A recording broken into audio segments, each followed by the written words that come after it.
lagi bersama saya Andara. Dan saya Cika. Kita berjumpa lagi dalam online experience kita hari ini. Kami mengucapkan terima kasih untuk Bapak Ibu dan teman-teman semua dimanapun Anda berada. Baik Anda yang Kristen maupun yang bukan Kristen yang sedang menyaksikan tayangan kami berharap tayangan kami dapat memberkati Anda semua. Ya, Andara, beberapa minggu ke depan nih kita akan merayakan Natal. Tentunya itu adalah hari yang sangat ditunggu-tunggu oleh umat Nasrani di seluruh dunia. Betul kan ya? Betul. Nah, tentunya nih dalam Natal biasanya kita selalu identik dengan yang namanya baju baru, kado Natal, pohon Natal, dan juga perayaan Natal dan ibadah yang juga meriah. Betul Cika, tentunya kita semua pasti rindu dengan suasana Natal yang seperti itu. Tapi untuk tahun ini pasti ada perbedaan yang sangat terasa dikarenakan adanya pandemi COVID-19 ini, di mana semua aktivitas kita serba terbatas. Tapi ini juga sebagai dukungan dan ketaatan kita kepada apa yang sudah menjadi kebijakan pemerintah Indonesia dalam mengatasi pandemi COVID-19 ini. Ya Andara, semoga di momen Natal tahun ini, walaupun di tengah kondisi pandemi COVID-19, kita terus mengalami kedekatan di antara keluarga, saudara, teman, dan juga tentunya dengan Tuhan. Bahkan yang dulunya mungkin ada keretakan hubungan, biarlah momen Natal di tahun ini bisa membawa kedamaian dan juga makin merekatkan kita semua. Teman-teman, sebentar kita akan menyaksikan Betty dan Bianca bersama GCC Band Purwokerto yang akan menyanyikan sebuah lagu dengan judul Mengenalmu. Dilanjutkan, kita juga akan mendengarkan firman Tuhan yang akan dibawakan oleh Ibu Gembala, Ibu Pendeta Lois, yang pastinya akan sangat memberkati kita semua. Kami juga berterima kasih kepada Bapak dan Ibu serta saudara-saudari yang telah dengan setia memberikan persembahan dan juga berpartisipasi dalam aksi sosial Natal 2020 GCC Purwokerto. Baik itu berupa dana ataupun beras yang didistribusikan kepada warga sekitar gereja dan juga warga sekitar STT Soteria dan kepada jemaat GCC Purwokerto yang membutuhkan. Tuhan Yesus memberkati. Dan selanjutnya untuk Bapak Ibu dan teman-teman semua yang akan memberikan persembahan, baik persembahan rutin, perpuluhan maupun persembahan Natal, bisa langsung memasukkan ke kotak persembahan yang ada di gereja atau Bapak Ibu bisa langsung mentransfer melalui rekening yang ada di layar. Teman-teman, tetap jaga kesehatan dengan selalu menggunakan masker saat Anda keluar rumah, mencuci tangan menggunakan sabun dan hindari kerumunan, sehingga kita dapat memutus penyebaran virus COVID-19 ini. Sayangi diri Anda, keluarga, dan teman-teman Anda. Saya Cika. Saya Andara. Selamat menyaksikan. Tuhan Yesus memberkati.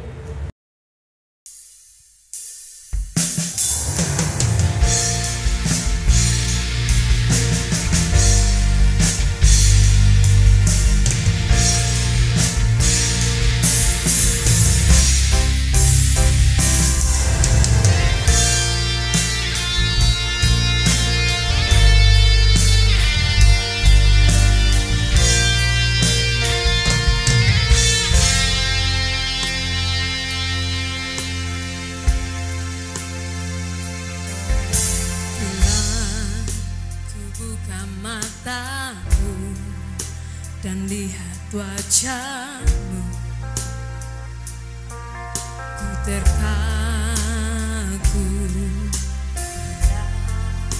Ku lihat hidupku dan karya tanganmu, ku tersanjung karena semua yang baik dalam itulah karyamu. Beri kesempatan yang baru dan ku ingin mengenalmu Tuhan lebih dalam dari semua yang ku kenal. Tiada kasih yang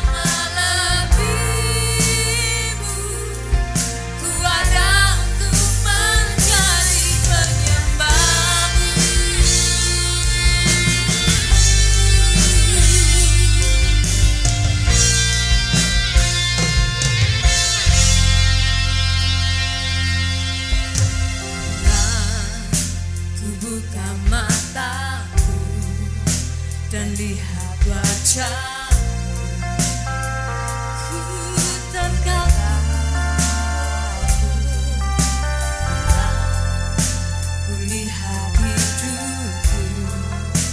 dan karya tangan ku tersanjung karena semua yang baik dalam hidupku itulah karyamu. Kau beri kesempatan yang baru dan ku ingin mengenalmu Tuhan lebih dalam dari semua yang ku kenal. Tiada kasih yang melebihimu, ku ada untuk menjadi penyembahmu dan ku ingin mengenalmu Tuhan lebih dalam dari semua yang ku kenal. Tiada kasih yang melebihimu, ku ada untuk menjadi penyembahmu.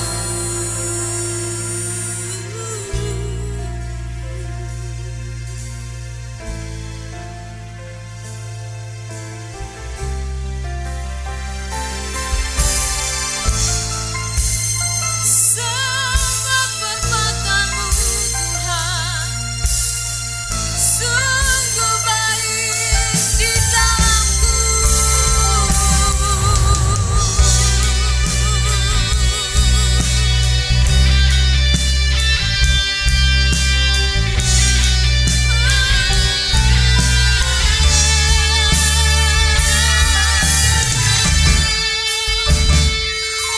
Dan ku ingin mengenalmu Tuhan lebih dalam dari semua yang ku kenal. Tiada kasih yang melebihimu, ku ada untuk menjadi penyembahmu dan ku ingin mengenalmu Tuhan lebih dalam dari semua yang ku kenal. Tiada kasih yang melebihimu, ku ada untuk menjadi penyembahmu. Ku ada untuk menjadi, ku ada untuk menjadi, ku ada untuk menjadi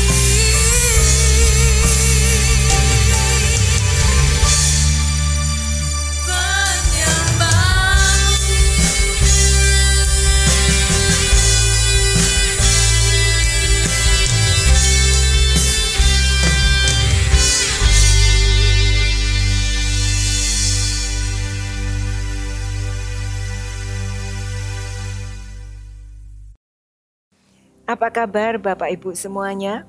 Michael Watson mengatakan, orang yang kuat tidak akan meletakkan orang lain di bawah, tetapi akan mengangkat orang lain yang ada di bawah.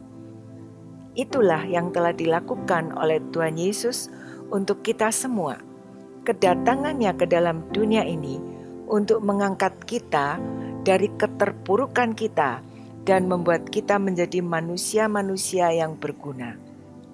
Tahun ini kita tidak bisa merayakan Natal seperti tahun-tahun lalu. Rekan-rekan kerja GCC Purwokerto hari-hari ini berusaha untuk mempersiapkan acara Natal dengan kemampuan yang ada agar kita bisa menikmati suasana Natal di tahun pandemik ini walaupun secara virtual dan sederhana. Terima kasih yang tak terhingga untuk rekan-rekan kerja GCC Purwokerto mulai dari sekolah minggu, remaja, pemuda, juga dewasa yang sudah bersama memikirkan dan mengusahakan untuk hal ini. Tuhan Yesus memberkati jerih lelah kalian semua untuk kemuliaan nama Tuhan. Walau saat ini kita masih beribadah secara online, tetapi bukan berarti kita tidak bisa berdampak bagi sesama kita. Mulai minggu ini, GCC Purwokerto telah menjalankan aksi sosial Natal untuk warga sekitar gereja dan warga sekitar STT Soteria serta jemaat GCC Purwokerto dengan membagikan beras sebanyak 500 paket. Terima kasih kepada Bapak Ibu semua yang sudah terlibat dan mungkin ada yang mau terlibat dalam aksi sosial Natal tahun ini, sehingga GCC Purwokerto masih bisa menabur berkat untuk warga sekitar gereja, warga sekitar STT Soteria maupun jemaat GCC Purwokerto yang membutuhkan. Tuhan Yesus memberkati Bapak Ibu semua dalam keluarga dan usaha pekerjaan yang dilakukan. Saudara-saudara, orang hidup perlu teman. Tak ada orang yang bisa hidup soliter.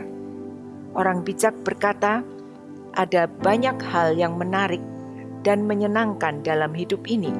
Tetapi harta terbaik dalam hidup ini adalah persahabatan yang berlangsung bertahun-tahun. Sudah tentu persahabatan yang berharga seperti itu yang diharapkan. Persahabatan dengan orang-orang yang baik, sahabat yang bijak adalah berkat besar bagi hidup kita. Ada dua orang bersahabat suatu saat sedang berjalan melintasi padang pasir. Sementara mereka berjalan, timbullah pertengkaran sehingga membuat sahabat yang satu sangat marah dan menampar wajah sahabat yang berjalan bersamanya. Sahabat yang ditampar, meskipun terluka, dia tidak mengatakan apa-apa dan diam-diam dia menulis di pasir, "Aku terluka karena hari ini sahabatku menampar dan memukul wajahku." Lalu mereka melanjutkan perjalanan sampai menemukan sebuah oasis. Mereka memutuskan untuk mandi di oasis itu. Sementara mereka mandi, sahabat yang tadi ditampar tiba-tiba tenggelam. Lalu sahabat yang tadi menamparnya datang untuk menyelamatkannya. Setelah ia diselamatkan, ia menulis di atas batu, "Hari ini aku diselamatkan oleh sahabatku." Sahabat yang bersamanya bertanya, "Mengapa kamu menulis di pasir saat aku menamparmu, dan sekarang kamu menulis di atas batu ketika aku menyelamatkanmu?"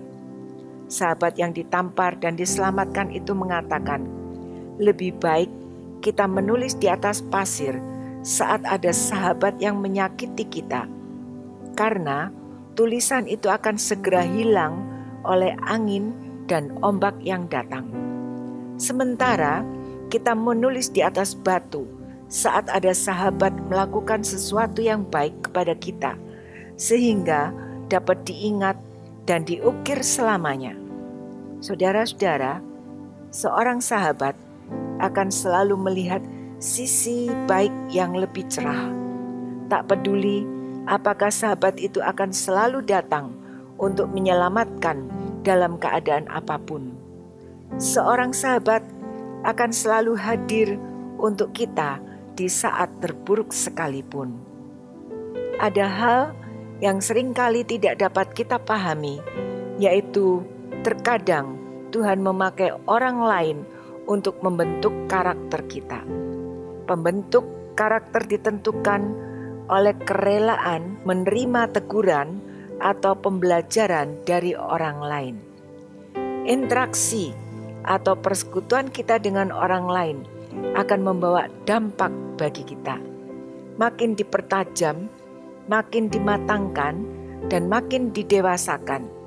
Yang membentuk dan menggesek kita biasanya bukan orang jauh, melainkan orang-orang yang dekat dengan kita, yaitu sahabat.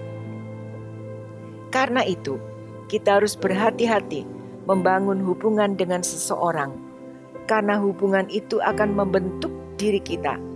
Kita harus selektif dalam memilih teman atau sahabat, supaya kita tidak terpengaruh dengan hal-hal yang tidak baik.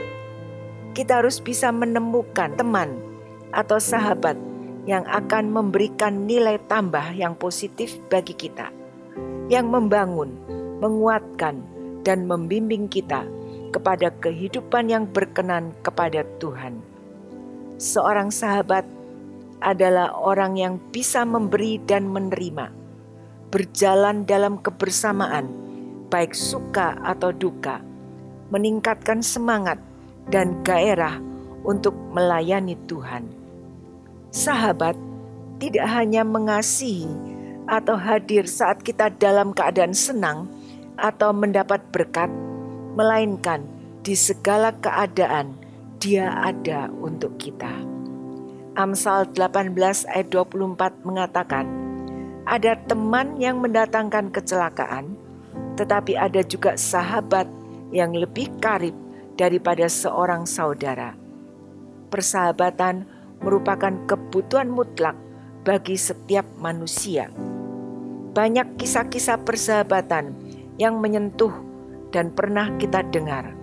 Persahabatan adalah hubungan yang akrab, saling mempengaruhi antara dua orang.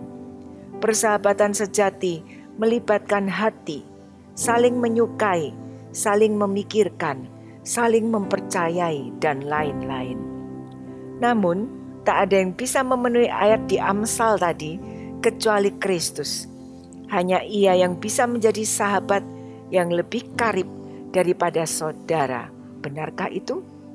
Ya, karena Kristus sudah dan mau jadi sahabat seorang berdosa dan pemungut cukai, golongan orang brengsek pada zaman itu. Justru orang-orang itu jadi kesukaannya, jadi perhatiannya, jadi objek curahan kasihnya. Suatu bukti juga bahwa Tuhan rela mati bagi mereka.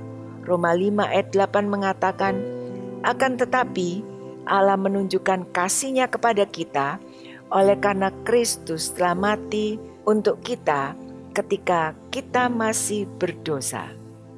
Ia mau menjadi pengganti kita, menanggung dosa-dosa kita. Ia meninggalkan segala-galanya, kemuliaannya bagi kita.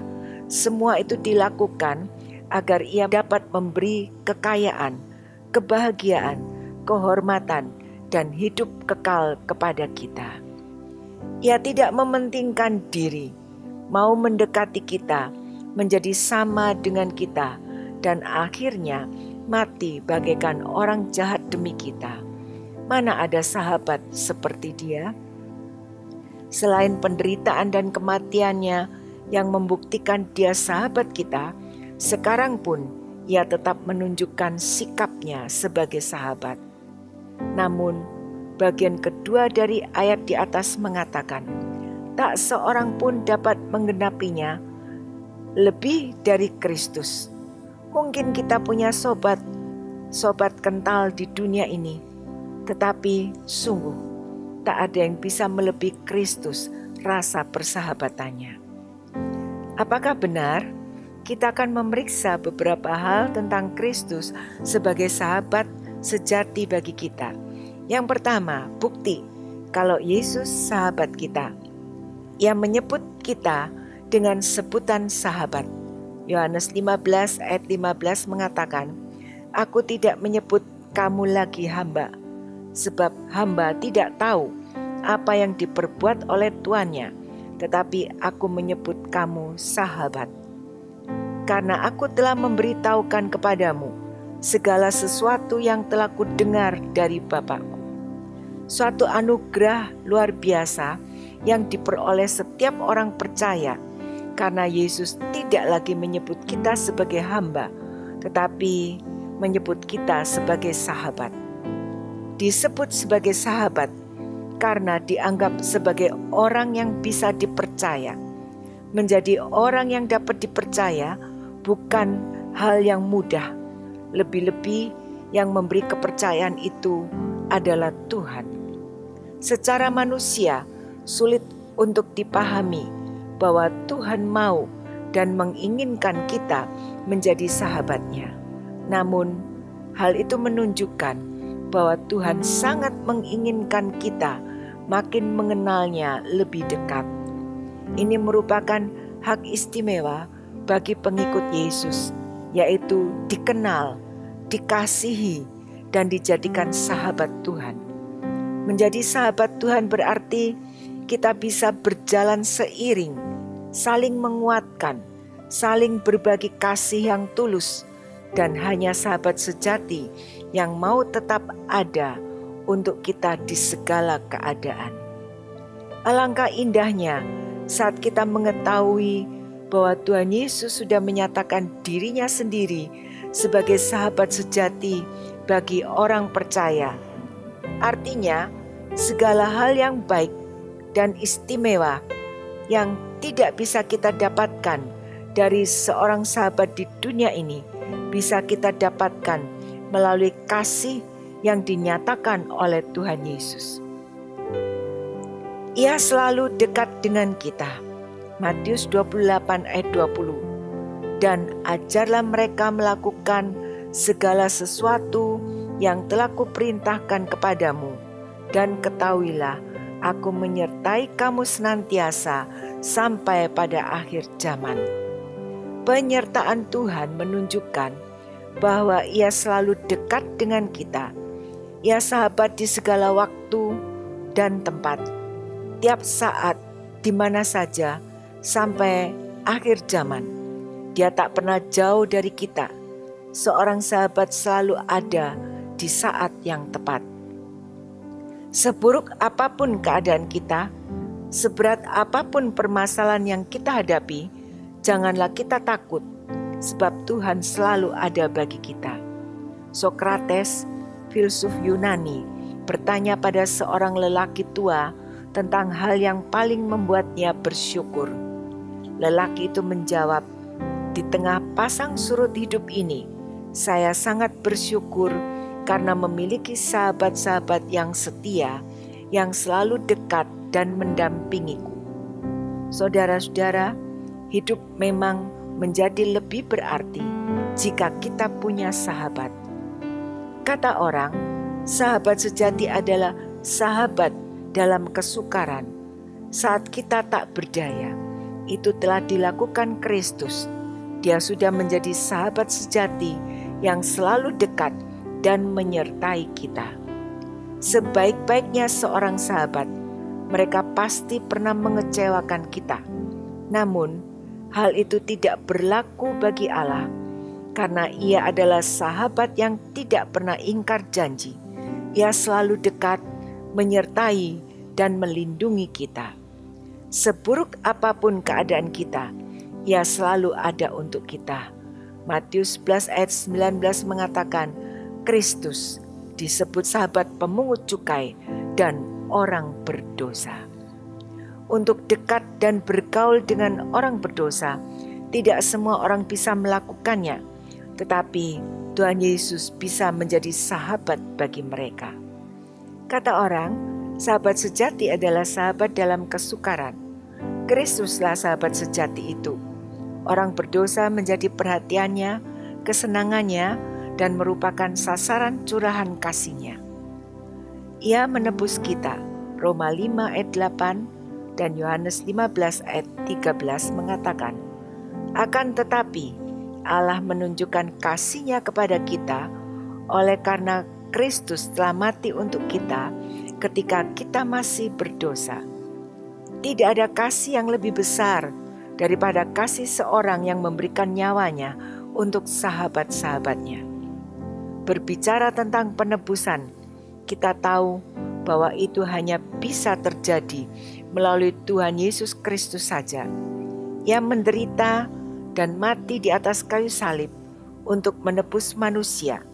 Ini merupakan inti kepercayaan Kristen. Kristus bertindak mengampuni dosa kita, walaupun kita masih berdosa. Jadi, bukan bertobat dulu baru ditebus, tetapi sudah ditebus walaupun masih berdosa. Kasih Allah dalam Yesus Kristus begitu besar. Ia telah menebus kita, tidak peduli apakah kita sudah bertobat atau belum. Ia mengorbankan dirinya walaupun kita masih menyakiti hatinya. Tanpa pertobatan, memang Allah telah dan tetap mengasihi kita, tapi kasih-Nya itu tidak kita alami sebagai suatu kekuatan hidup. Kita manusia durhaka, merusak diri, akan binasa. Tapi Ia mengasihi kita, mencari kita, meninggalkan segala kemuliaan-Nya dan mati bagi kita. Ia melemparkan alat penyelamat untuk menyelamatkan kita. Dan sekarang tergantung pada kita. Apakah kita mau menerima dan memegang alat keselamatan itu atau tidak? Kalau kita mau selamat, kita harus memegang alat penyelamat agar kita bisa ditarik ke arah Yesus. Jadi, dalam anugerah penyelamatan, Tuhan Yesus memberi pilihan kepada kita, mau menerima atau menolak. Pilihan mana yang akan kita ambil? Semua tergantung pada kita. Satu pertanyaan untuk kita, adakah sahabat yang lebih baik daripada Dia? Adakah sahabat dunia yang mau menebus dosa kita? Ia selalu berdoa dan menolong kita. Yohanes 17 ayat 15. Aku tidak meminta supaya engkau mengambil mereka dari dunia, tetapi supaya engkau melindungi mereka daripada yang jahat. Kita percaya bahwa doa adalah sesuatu yang sangat penting dalam hidup kita, karena doa merupakan komunikasi kita dengan Tuhan Sang Pencipta. Amsal 25 ayat 29 mengatakan, doa orang benar memang didengar Tuhan, dan karena itu besar kuasa-Nya. Dalam Yohanes 17 dituliskan bahwa Tuhan Yesus berdoa untuk murid-muridnya sebelum Ia ditangkap untuk diadili. Kalau kita membaca doa Tuhan Yesus itu, kita bisa membayangkan bahwa Ia sangat dekat dan mengasihi murid-muridnya. Ia mengerti betul bahwa hidup di dunia ini berat bagi pengikutnya, apalagi sesudah Tuhan Yesus tidak bersama-sama murid-murid. Ada berbagai tantangan, kesulitan, penderitaan, cobaan iblis, dan hal-hal lain yang harus dihadapi manusia, membuat Tuhan Yesus berdoa secara khusus kepada Bapa di surga. Doa Tuhan Yesus bukan saja untuk murid-murid dan pengikutnya yang ada saat itu, tetapi untuk semua orang yang sudah beriman padanya, itu termasuk kita di dalamnya.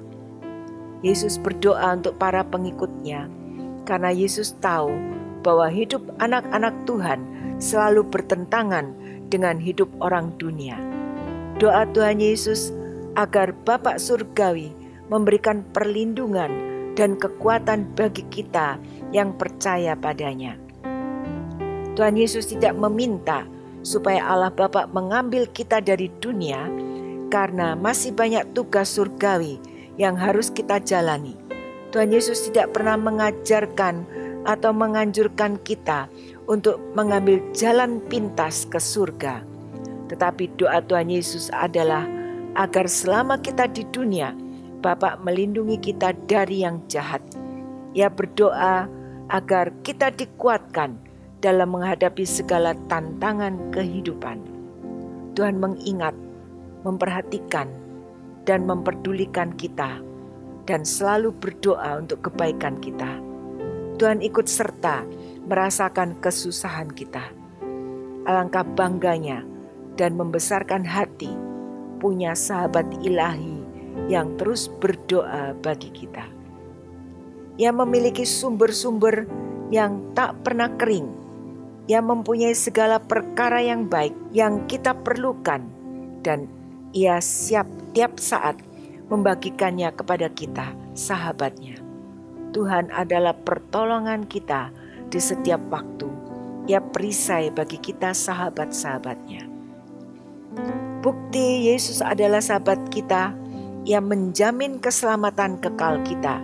Yohanes 17 ayat 12 dan 18 ayat 8 dan 9 mengatakan, selama aku bersama mereka, aku memelihara mereka dalam namamu, yaitu namamu yang telah engkau berikan kepadaku. Aku telah menjaga mereka dan tidak ada seorang pun dari mereka yang binasa selain daripada dia yang telah ditentukan untuk binasa, supaya genaplah yang tertulis dalam kitab suci. Yohanes 18 ayat 8 dan 9 mengatakan, jawab Yesus, telah kukatakan kepadamu, akuilah dia. Jika aku yang kamu cari, biarkanlah mereka ini pergi. Demikian hendaknya supaya genaplah firman yang telah dikatakannya, dari mereka yang engkau serahkan kepadaku, tidak seorang pun yang kubiarkan binasa. Keselamatan adalah anugerah Allah. Keselamatan tak bisa diperoleh dengan perbuatan baik. Keselamatan diberikan dengan cuma-cuma melalui kasih dan penebusan Yesus Kristus. Keselamatan itu pemberian atau anugerah Allah semata-mata. Tak ada sedikit pun yang dilakukan manusia yang sanggup memperoleh keselamatan itu. Percaya kepada Tuhan Yesus Kristus adalah langkah memasuki hidup yang kekal dan menemukan pengetahuan tentang Allah yang benar yang tidak pernah kita ketahui sebelumnya. Hidup kekal yang kita terima dari Allah hanya melalui Yesus Kristus, tidak ada jalan lain. Ia memiliki hidup kekal dalam dirinya, dan orang-orang yang percaya padanya, sahabat-sahabatnya, tak akan terpisah dari anugerah dan kasih-Nya. Ia akan membimbing sampai akhir perjalanan kita, sampai kita memperoleh pusaka abadi. Ya, sahabat yang tidak pernah akan mati, dan kita tak akan pernah dipisahkan dari kasih-Nya sampai kita tinggal bersama Dia dalam kemuliaan kekal selamanya. Ia menyediakan tempat abadi bagi kita. Suatu saat William Carey berkhotbah tentang kasih Allah, tentang kematian Kristus yang menyatakan kasih Allah dan memberikan pengampunan dosa bagi setiap orang, tak peduli sebesar apa dosanya, dan memberikan hidup yang kekal. Setelah William Carey selesai berkhotbah, datang seorang pria dan bertanya, betulkah Kristus akan mengampuni dosa saya? William Carey menjawab, betul, kalau engkau bertobat dan percaya kepada Tuhan Yesus, maka Tuhan akan mengampuni dosamu. Pria itu kemudian mengajak William Carey ke kasino miliknya, di mana dia bisa mengeruk keuntungan yang begitu banyak. Namun banyak keluarga yang dirugikan, kalah, hancur, sampai bercerai. Pria itu bertanya, apakah Kristus masih bisa mengampuni saya? William Carey menjawab, ya, Kristus masih bisa mengampunimu. Lalu pria itu membawa William Carey ke ruangan lebih dalam, di mana banyak orang sedang mabuk-mabukan, minum obat-obatan, dan lain-lain. Pria itu mengatakan, melalui tempat ini banyak orang menjadi rusak, drug addiction, dan lain sebagainya. Pria itu bertanya lagi, apakah betul Kristus masih bisa mengampuniku? William Carey menjawab, ya, Kristus masih bisa mengampunimu kalau engkau bertobat dan meninggalkan dosamu. Lalu pria itu membawa William Carey ke ruangan lebih dalam lagi. Di situ duduk seorang wanita yang membelakangi mereka. Lalu pria itu memanggil wanita itu yang mukanya hancur sebelah. Pria itu mengatakan, dia adalah istriku yang beberapa minggu lalu saya hajar sampai hancur mukanya. Apakah Kristus masih bisa mengampuni saya? William Carey begitu marah dan memegang pria tadi dan berkata, kamu harus masuk neraka karena engkau telah melakukan begitu banyak kejahatan. Tetapi kalau engkau bertobat dan percaya kepada Kristus, maka Kristus akan mengampuni dosa-dosamu dan memberikan keselamatan yang kekal. Saudara-saudara, saat kita sungguh-sungguh mengenal Kristus, maka Ia akan mengubah hidup kita, sehingga kita sadar betapa mulia, besar dan agungnya Allah, betapa sucinya Dia, betapa murkanya Dia akan dosa. Tetapi sekaligus kita akan menyadari betapa baiknya Dia, belas kasihannya kepada orang yang berdosa, khususnya kepada orang-orang yang telah bertobat dan percaya kepadanya, sehingga kita bisa mendapatkan keselamatan yang kekal. Saat kita percaya kepada Tuhan Yesus Kristus, jaminan hidup kekal bagi orang yang berada di dalam Kristus sudah merupakan realita rohani yang pasti. Kepercayaan terhadap jaminan hidup kekal di dalam Kristus tidak dapat diubah dan dibatalkannya. Bagian yang kedua, kewajiban sahabat-sahabat Kristus. Apa tanggung jawab kita sebagai sahabat Kristus? Bagaimana perasaan kita kalau seorang pejabat, apakah dia seorang wali kota atau bupati, ataukah gubernur, atau orang besar lainnya menyebut kita sebagai sahabat? Apalagi kalau seorang presiden menyebut kita sebagai sahabat, pasti ada kebanggaan tersendiri. Saudara-saudara, Tuhan Yesus melebihi dari semua orang besar yang ada di dunia ini, sebab Dialah Tuhan. Yesus yang adalah Tuhan mau menyebut kita sebagai sahabatnya, bukan sekedar teman atau kenalan, apalagi hamba. Di sini Tuhan secara gamblang menyebut kita sebagai sahabat-sahabatnya. Kita diperlakukan bukan lagi sebagai hamba, melainkan sebagai sahabat-sahabatnya. Bayangkan, kita dengan segala keberadaan kita bisa disebut dan diakui sebagai sahabat Tuhan. Menjadi sahabat Kristus tentu saja suatu kehormatan, namun layaknya persahabatan harus ada sikap timbal balik. Kalau Kristus telah menunjukkan dirinya sebagai sahabat terbaik, kita sebagai sahabatnya pun harus menunjukkan sikap yang sepadan. Jangan bersekutu dengan musuh, iblis dan dosa. Sebelum manusia jatuh dalam dosa, hubungan antara manusia dengan Tuhan sangat intim. Allah bisa hadir, berjalan di tengah keberadaan manusia dan bercakap-cakap dengan manusia seperti layaknya orang bersahabat. Allah mengenal dan mengetahui hati manusia secara total. Manusia bisa bersekutu dengan Allah karena Dialah sumber hidup.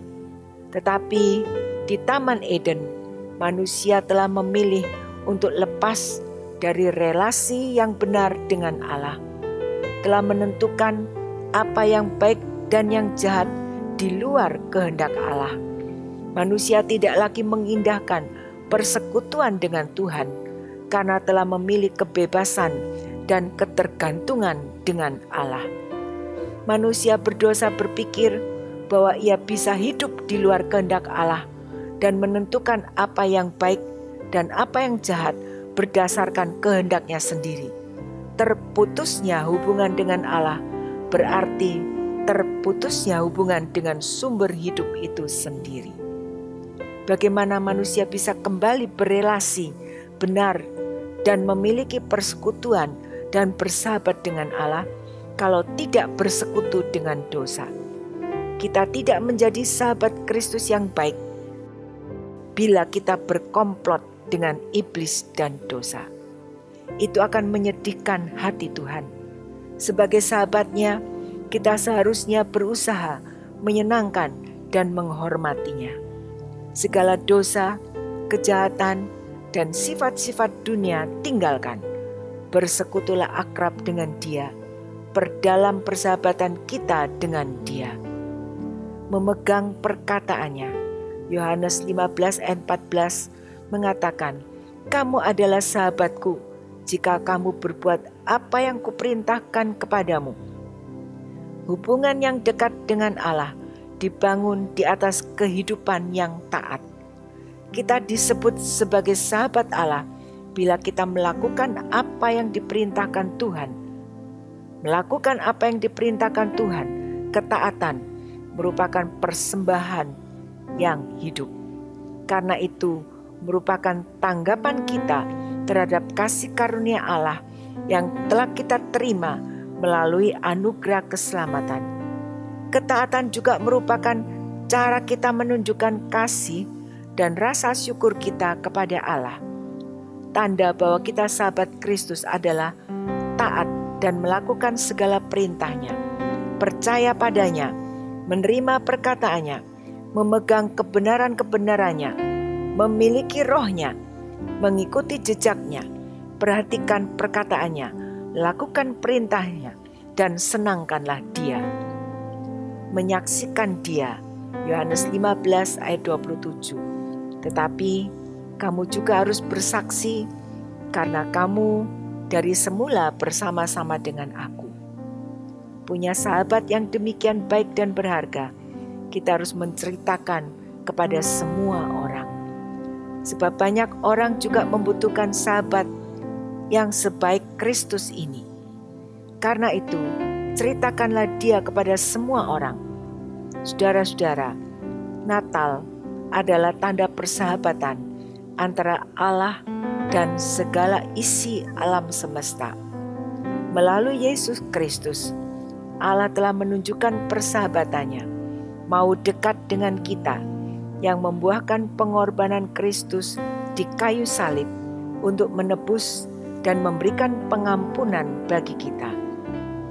Ia selalu berdoa dan menolong kita serta menjamin keselamatan kita.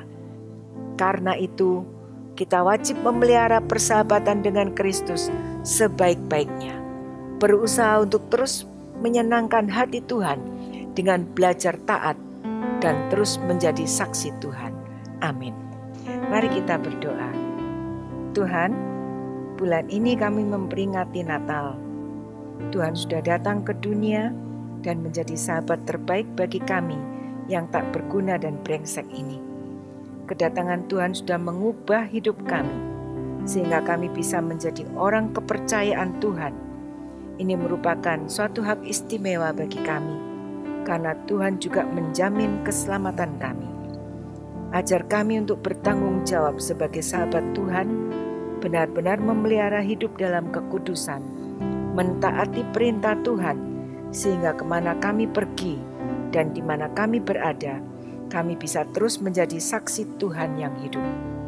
Kami terus berdoa untuk negara dan bangsa kami ini. Limpahkan kedamaian, anugerah Tuhan bagi negara dan bangsa kami ini. Khususnya kami berdoa untuk Bapak Presiden Jokowi.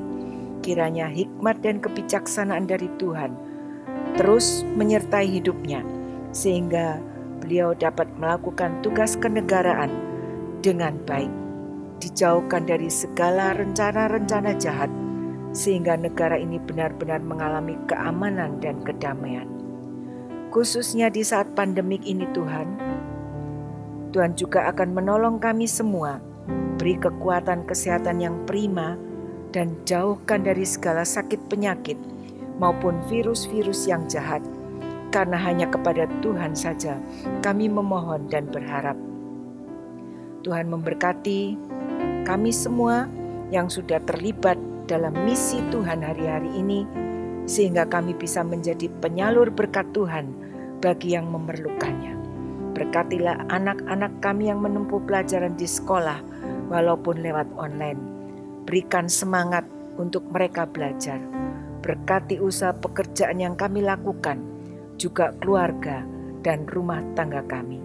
Berkati semua volunteer yang melakukan tugas pelayanan setiap minggu.